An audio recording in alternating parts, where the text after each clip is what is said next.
Ici l'évangéliste Mario Massicotte qui vous accueille à la production de cette émission de télévision aujourd'hui dans la série Les actualités prophétiques.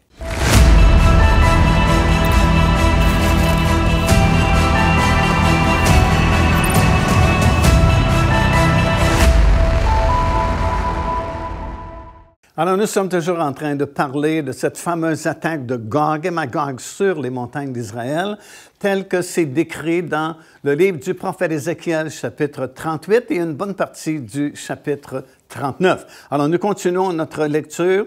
Cette fois-ci, dans le chapitre 39, nous allons lire des versets 8 jusqu'au verset 10. Il est écrit ceci: « Voici ces choses arrivent. Elles arrivent, dit le Seigneur l'Éternel, c'est le jour dont j'ai parlé. Alors les habitants des villes d'Israël sortiront, et ils brûleront et livreront aux flammes leurs armes, les petits et les grands boucliers, les arcs et les flèches, les pics et les lances. Ils en feront du feu pendant 7 ans. Ils ne prendront point de bois dans les champs, et ils n'en couperont point dans les forêts, car c'est avec les armes qu'ils feront du feu. Ils dépouilleront ceux qui les ont dépouillés, ils pilleront ceux qui les ont pillés, dit le Seigneur l'Éternel. » Alors voilà une autre preuve ici que cette attaque de Gog et Magog ne pourra pas se faire durant les 7 années de tribulation. Comme nous l'avons expliqué préalablement, il y a 3 possibilités seulement, soit que cette attaque se produise après les années de tribulation, pendant les années de tribulation ou avant les années de tribulation. Nous avons éliminé les 2 autres possibilités d'après et pendant pour réaliser que cette attaque doit se produire avant les 7 années de tribulation parce que de toute façon, comme nous avons expliqué également, les conséquences de cette victoire, alors que Dieu va intervenir lui-même pour délivrer Israël, seront qu'une coalition de 10 nations se formera, de laquelle sortira l'Antéchrist qui, lui, confirmera une alliance pour une durée de 7 ans. Alors, il faut donc que Gog et Magog arrivent avant la confirmation de cette alliance qui marquera le début des 7 années de tribulation. Et encore ici, dans ce texte-là que nous venons de lire, il est bien mentionné qu'Israël va brûler les armes qu'il voulait utiliser contre eux pour une période de 7 ans. Alors, comme on expliquait aussi auparavant, durant ces 7 années de tribulation, ce ne sera pas possible pour Israël de brûler ces armes-là. Peut-être, oui, dans la première partie des 7 années de tribulation, dans les premières 3 années et demie, mais certainement pas dans la deuxième partie, les autres 3 années et demie de ces 7 années, puisque la majorité ne sont plus en Israël. Parce que, comme on a déjà expliqué, au milieu des 7 années de tribulation, l'Antéchrist se saisira du contrôle mondial et Israël réalisera que ça ne peut pas être leur Messie, comme ils ont pensé au tout début, et ils devront fuir. Et le seul endroit où ils pourront fuir, c'est dans le territoire d'Édom, qui est dans le sud de la Jordanie actuelle, où, comme la Bible dit, il y a un lieu qui a été préparé pour eux. Et ce lieu-là, c'est la région de Botsra, de Pétra, où une grande partie de la population juive pourra se réfugier et être à l'abri pendant ces 3 dernières années et demie, les 7 années de tribulation. Alors, ils ne pourront pas brûler les armes pendant cette période de 7 ans au complet à cause de cela. Et deuxièmement, depuis le milieu de ces 7 années, c'est l'Antéchrist lui-même qui contrôlera cette région-là et ne permettra sûrement pas ce geste-là de la part des Israéliens. Alors, c'est une autre preuve ici que l'attaque de Gog et Magog doit se faire nécessairement avant les 7 années de tribulation. Ça veut dire que cette attaque peut se produire incessamment. Ça peut se produire très rapidement. Ça peut se produire dans quelques semaines, quelques mois, peut-être quelques années, mais il n'y a rien, en fait, présentement, qui empêche cette attaque-là, surtout dans le contexte politique dans lequel nous vivons aujourd'hui concernant la Judée et la Samarie et Jérusalem-Est entre guillemets, que les Palestiniens se réclament pour former un État palestinien. Et on a vu par le contexte et surtout les versets qui sont mentionnés dans Ézéchiel que c'est surtout ce territoire-là que cette armée massive voudrait prendre comme propriété à nouveau pour établir un État palestinien dans ce territoire-là. Alors ça peut se faire vraiment très rapidement. Ézéchiel chapitre 39, maintenant les versets 11 et 12, nous lisons ceci. « En ce jour-là, je donnerai à Gog un lieu qui lui servira de sépulture en Israël, qui s'appelle la vallée des voyageurs à l'est de la mer. » Ici, il est question de la mer Morte. Donc, de l'autre côté de la mer Morte, il y aura cette vallée des voyageurs dans laquelle seront enterrés les soldats qui seront tombés. Ce sépulcre fermera le passage aux voyageurs, dit le texte, et c'est là qu'on enterrera Gog et toute sa multitude. Alors, comme on a vu, Dieu va intervenir de façon vraiment spectaculaire et il y aura des centaines de milliers de soldats qui périront et qui seront enterrés dans cette vallée-là, la vallée des voyageurs, qui est appelée aussi la vallée de la multitude de Gog. Et la maison d'Israël les enterrera, lisons-nous, afin de purifier le pays, et cela durera 7 mois. Alors, ça va prendre 7 années pour brûler toutes les armes de cette grande armée, et ça va prendre 7 mois pour enterrer les corps de soldats qui seront tombés. Et cette grande vallée des voyageurs, elle est située à l'est de la mer Morte. Alors, si vous regardez sur une carte satellite de la région d'Israël, vous allez voir la mer Morte qui est vers le bas, et puis vers le haut de la mer Morte du côté est, donc de l'autre côté de la mer, se trouve cette vallée des voyageurs. Et c'est dans cet endroit-là qu'Israël va enterrer les morts, les soldats qui sont tombés. Alors, c'est quelque chose là, qui va ébranler le monde de façon vraiment exceptionnelle, comme on a rarement vu, et qui va vraiment produire de nombreuses réactions parmi la population mondiale au complet. Alors, nous continuons notre lecture dans Ézéchiel chapitre 39, cette fois-ci des versets 13 jusqu'au verset 16.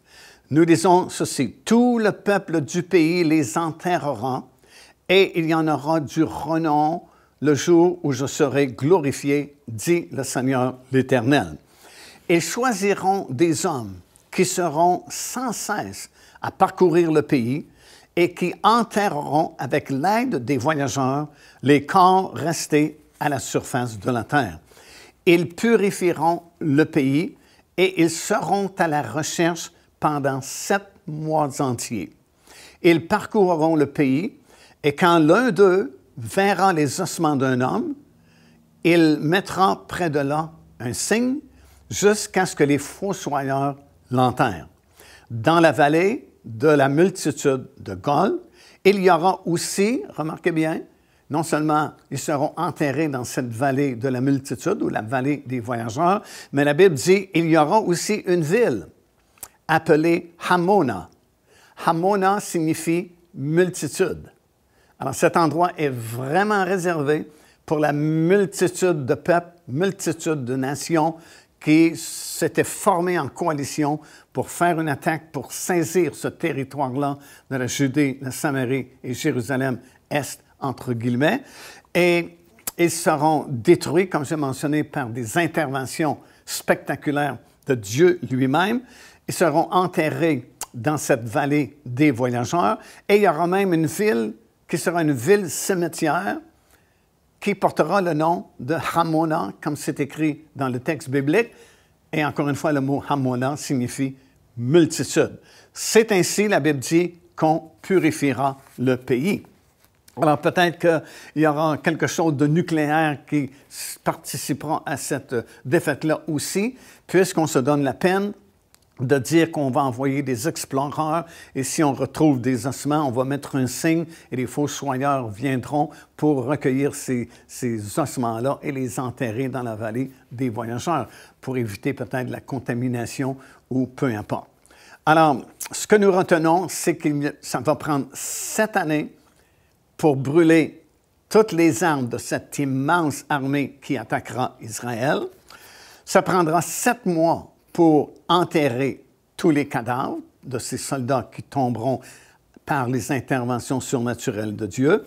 Il y aura une vallée appelée la vallée de la multitude de Gog, dans laquelle on va enterrer ces ossements-là, appelée aussi la vallée des voyageurs, qui est à l'est de la mer Morte, comme j'ai mentionné. Et il y aura une ville cimetière qui existera et qui portera le nom de Hamona, qui signifie encore une fois multitude. La vallée des voyageurs est située au nord-est de la mer Morte, et encore une fois, sur la photo satellite d'Israël, on peut l'indiquer, là, c'est juste au nord de la mer Morte, du côté de l'est. Et ça, c'est situé dans la chaîne de montagnes appelée en hébreu Ha-Habrim, et en français, les montagnes d'Abarim, qui signifie la région au-delà.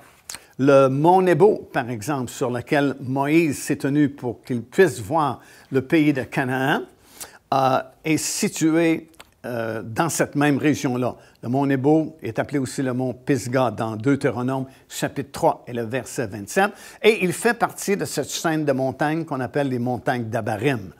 Dans Nombre, chapitre 27 et le verset 12, c'est écrit « L'Éternel dit à Moïse, monte sur cette montagne d'Abarim et regarde le pays que je donne aux enfants d'Israël. » Puis dans Deutéronome, chapitre 32 et au verset 49, il est écrit ceci, « Monte sur cette montagne d'Abarim, sur le mont Nebo, au pays de Moab, vis-à-vis de Jéricho, et regarde le pays de Canaan que je donne en propriété aux enfants d'Israël. » Alors, toute cette région-là, c'était le territoire des géants Raphaïm, dont le dernier était Og, qui était roi de Bassan. Justement, cette vallée-là, dans ce corridor que cette grande coalition de nations va emprunter pour descendre sur les montagnes d'Israël.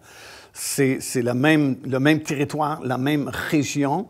Et on lit dans Deutéronome chapitre 3 et au verset 11 que Og était roi de Bassan.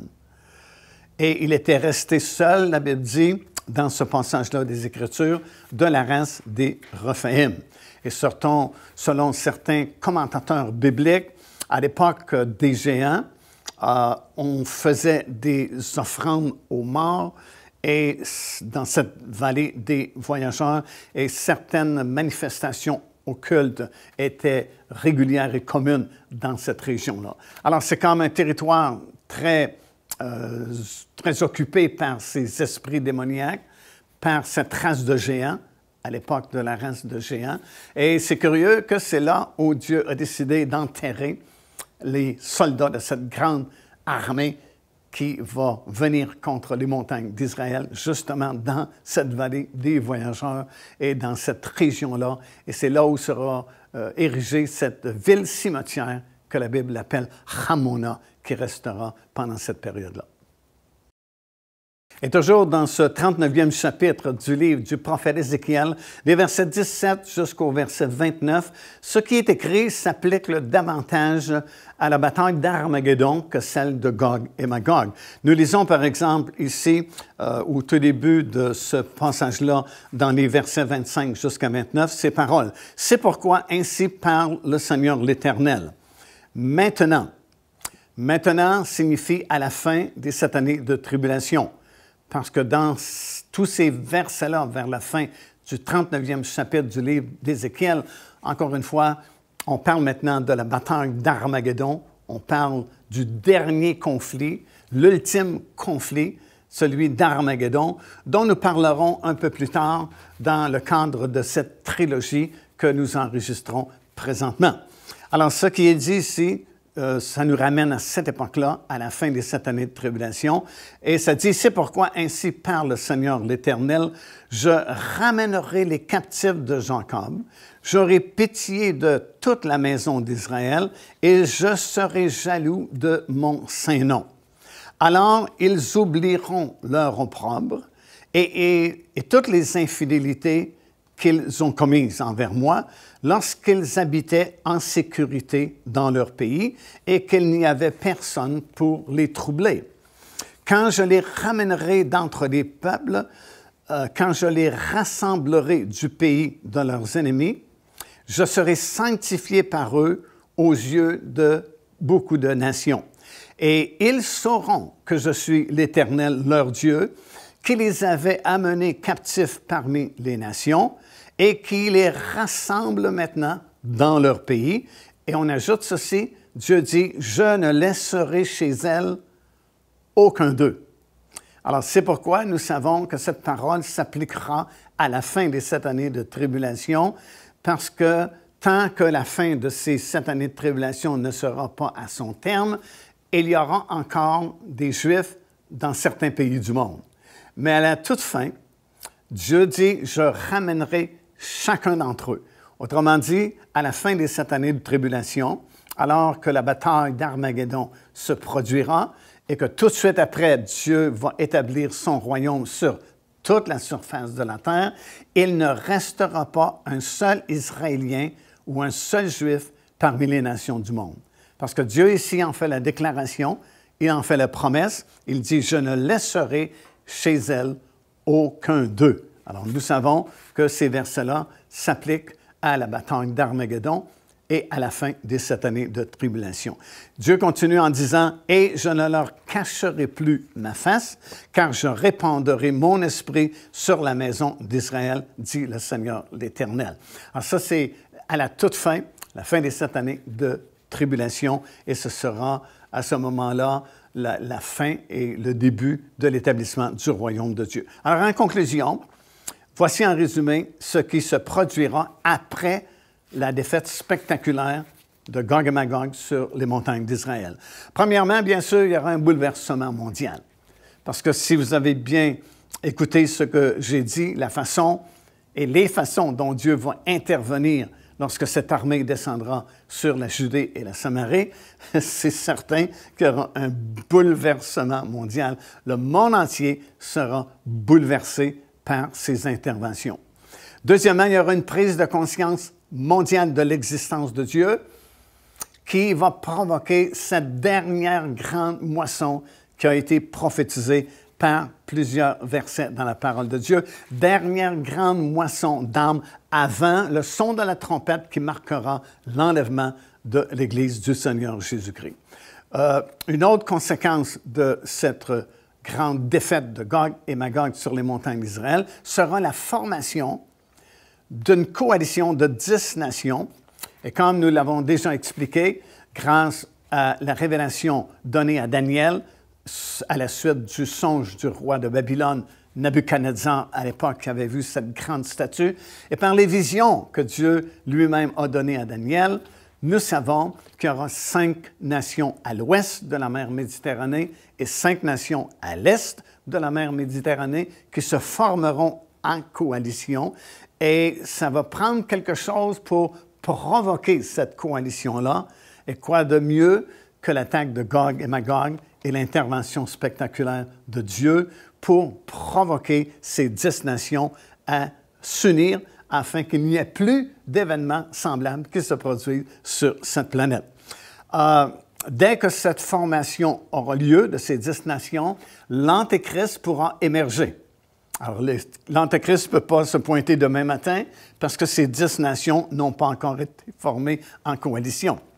Et c'est précis dans la Bible, surtout dans les prophéties de Daniel, bien sûr, que l'Antéchrist va émerger de ces 10 nations-là. C'est très clair dans la parole du Seigneur. Il fera surface à ce moment-là, va confirmer cette alliance entre Israël et plusieurs nations. En Israël, on va penser que c'est le Messie, le temple pourra être construit et l'enlèvement de l'Église va se produire à cette époque-là, entre le moment de cette confirmation et le moment de l'ouverture du premier sceau qui marquera le début des jugements de Dieu, de la colère de Dieu.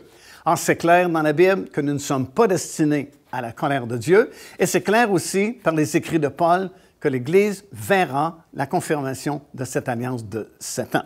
Alors à ce moment-là, l'enlèvement va se produire et puis les jugements de Dieu vont débuter jusqu'à son retour glorieux sur le sommet de la montagne des Oliviers en face de Jérusalem.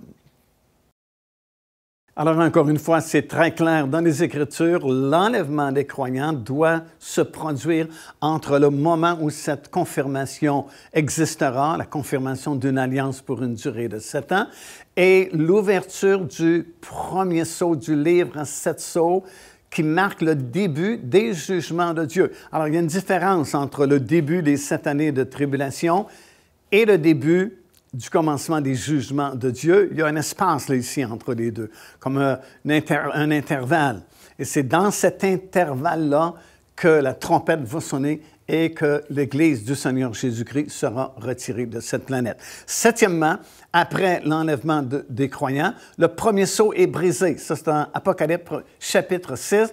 C'est, comme je mentionné, le début d'une série de jugements qui vont s'intensifier les uns après les autres jusqu'à la 7e et dernière coupe qui sera terrible. Alors, ça commence par les 7 sceaux. Ensuite, vous avez la série de jugements des 7 trompettes et ça sera suivi de la série des 7 coupes et les jugements s'intensifient de fois en fois jusqu'à la fin où ce sont des jugements très sévères qui se produiront vers la fin de cette période des 7 années de tribulation. Huitièmement, au milieu de ces 7 années de tribulation, qui avaient commencé par la confirmation de cette alliance par l'Antéchrist, finalement, il réussira, cet homme-là, que la Bible appelle l'Antéchrist, à se saisir du contrôle mondial. Alors, il va devenir un seul gouvernement mondial. Il n'y aura qu'une seule religion mondiale qui sera dirigée par le faux prophète pour les dernières 3 années et demie. Et ensemble, ils feront une économie unique, mondiale, et tout le monde devra fonctionner par un système semblable. Sinon, ils ne pourront ni acheter ni vendre, comme c'est mentionné dans le 13e chapitre du livre de l'Apocalypse. Alors, les 3 dernières années et demie de ces 7 années seront très, très difficiles pour l'humanité parce que le monde sera contrôlé par le faux prophète et l'Antéchrist. Les 3 grands domaines dans lesquels nous évoluons, la politique, religion et la finance, seront unifiés et ce sera très dur.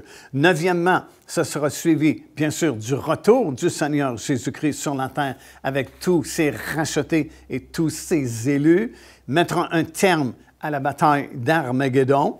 Et dans ce dernier conflit, là aussi, ce seront toutes les nations du monde qui seront rassemblées contre Jérusalem et contre le peuple juif, encore une fois. Et ce sera une période, encore une fois, très difficile. Mais finalement, ce sera le conflit ultime, le dernier conflit avant l'établissement du royaume de Dieu.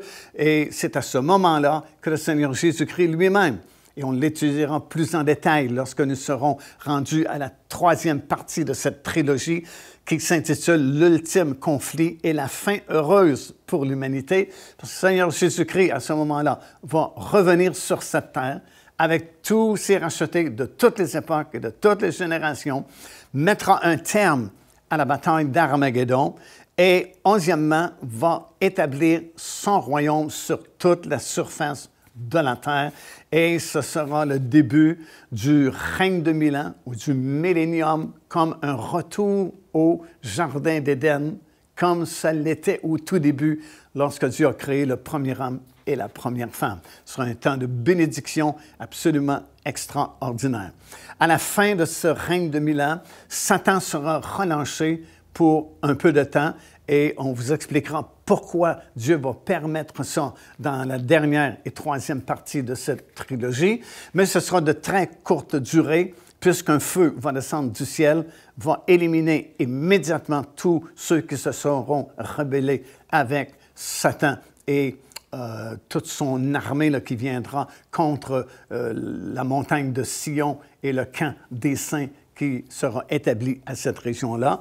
Et ce sera le jugement du grand trône blanc à ce moment-là. Tous les autres morts, ceux qui n'ont pas été ressuscités dans la première résurrection. Première résurrection, c'est la résurrection de tous les justes, de toutes les époques et de toutes les générations. Et ceux qui n'auront pas été ressuscités dans la résurrection des justes, ben c'est parce que c'était des injustes, justement. Et cette deuxième et dernière résurrection se fera après le règne de 1000 ans, alors que le firmament se déroulera, la Bible dit, comme un livre. La terre va s'enfuir pour être rénovée par le feu. Et dans le vide, dans l'espace, il y aura ce grand trône blanc et tous les autres morts seront jugés. Et malheureusement, leur destination éternelle sera l'étang ardent de feu. Puis, la Bible dit, il y aura de nouveaux cieux et une nouvelle terre, et la nouvelle Jérusalem qui descendra sur la nouvelle terre. Et à ce moment-là, nous serons dans notre corps glorieux et il n'y aura plus de changement, il n'y aura plus d'épreuves, il n'y aura plus de recommencement, mais nous serons éternellement avec Dieu dans notre corps glorieux, dans un monde où il n'y aura plus de guerre, il n'y aura plus de famine, il n'y aura plus de péché, il n'y aura plus de choses mauvaises comme nous le voyons aujourd'hui. Il n'y aura plus de pollution, il n'y aura plus de violence. Ce sera un monde totalement parfait avec Dieu lui-même en personne qui sera ici sur la terre, dans un monde nouveau, et ce sera pour toujours, ce sera éternellement la gloire de Dieu qui sera parmi nous.